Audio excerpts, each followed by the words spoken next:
Hi babe, ah, kakagising ko lang. Grabe. Ngayon kaagad yung nasa isip ko, di pa ako makain. Sasabi ko lang, sobrang thankful ako dahil nandyan kayo para sa akin.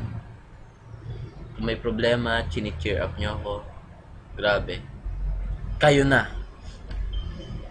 Grabe, ano pa ba? Salamat. Dahil, 1 year na kayong sumusuporta sa akin.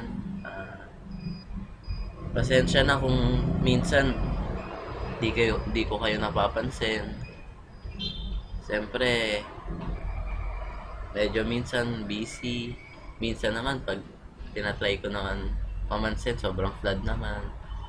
Pero, siyempre, dadating din sa point na lahat siyempre kayo mapapansin ko din. Depende naman yun sa nakikita ko sa tweet. Yun.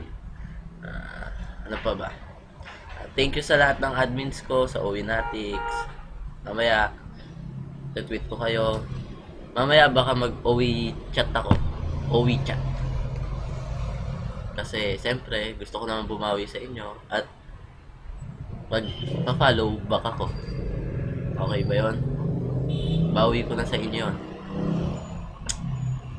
Siguro, di naman ako madaldal na tao na para sobrang raming sabihin sa inyo na magte-teleserye ako dito, iiyak ako. Siyempre, hindi naman ganun. Gusto ko lang malaman nyo na sinasabi ko totoo. Na natatouch ako sa inyo.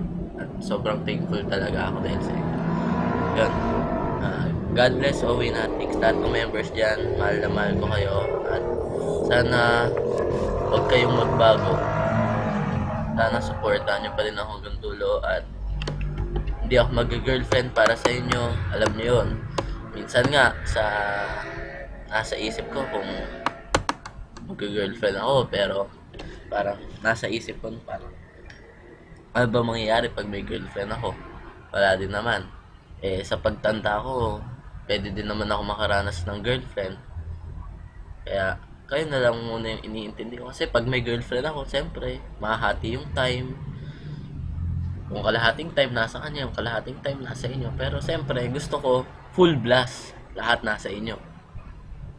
Kayo kasi yung, kayo yung number one ko kaya kahit anong mangyari, kayo yung inuuna ko Kahit antok na ako, nagta-Twitter ako, pumupunta akong Owinatics para ma-check kung ano nangyayari na, kung what's happening, ganun. Kaya, yun.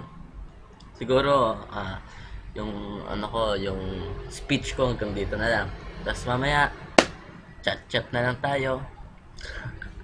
Okay, bye-bye. Love you.